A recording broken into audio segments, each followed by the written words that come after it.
Energy is a really exciting topic to talk about because it's a golden opportunity for the Republicans to contrast themselves with the Democrats in a way that everybody feels. See, not everybody is affected by foreign affairs. Not directly, at least. For example, when Osama bin Laden was killed, the numbers for the president only bumped a couple percentage points and then went right back down. It was not something that people cared about very much, because they didn't feel it.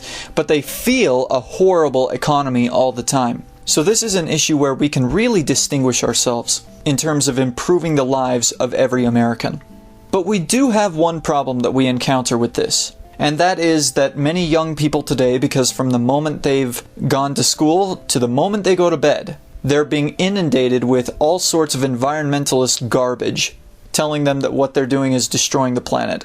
No matter where you look, it's all over television, it's in so many of the movies they go to see, it's in their textbooks, it's everywhere. And we know it's irrational, but because there is that kind of small guilt and hesitation, they don't open themselves up to the Republican message on energy and drilling and so forth as much as they otherwise would have if that environmentalist argument was out of the way. So I'm not going to talk about environmentalism per se, but keeping that hesitation and that guilt in mind, we need to sidestep it.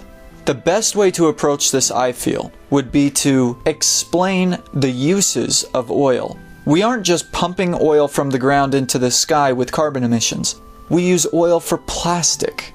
We use oil for paint. We use oil for sunglasses, plasma TVs, all sorts of ways that are not polluting the environment and are not contributing to this imaginary man-made global warming.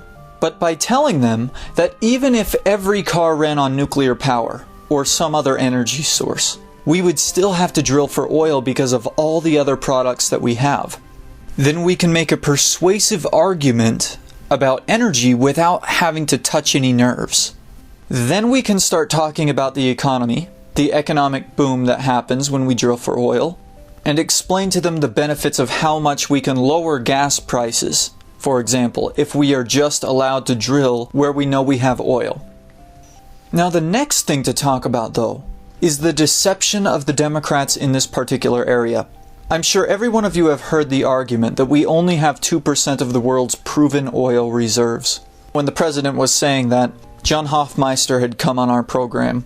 John Hofmeister, for those of you who don't know, is the former CEO of Shell Oil. And we asked him, what is your reaction to the president saying this? And he said, well, look, that gets my blood boiling because 2% of the world's proven oil reserves. Proven oil reserves sounds like it's supposed to be a self-explanatory term. Oil that we have proven to exist here. He said that's not what that term means at all. Proven oil reserves is a technical term in the industry to mean any place that we have machinery over and are pumping out oil right now. We don't have to have any construction. We don't have to prepare anything. Right now we can flip the switch today and there's oil. But we actually have an enormous number of oil fields that we could be drilling on that far exceed 2% of the world's oil. And to assist us in telling the American people about this, the American people already know that President Obama is very dishonest.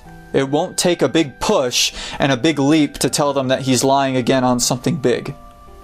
With environmentalists, hardcore environmentalists, it is not a cause about the environment, it's not a cause about cleaning the air, it's an anti-American and anti-capitalist movement for them. But it's not for the students who are just going to school and hearing garbage from their teachers. For them, it's not about money, it's not about politics. So those are the people that we can gain the support of if we tell them about the economic impacts, if we tell them about the uses for oil, and if we tell them that the president and his party are once again deceiving them on another very important issue that touches all of their lives. If we take that approach to discussing energy with the American people, I'm sure we can gain their support. And as a result, enjoy the economic prosperity that can come from being able to get at the resources that are right here at home. Let's talk to the American people about energy.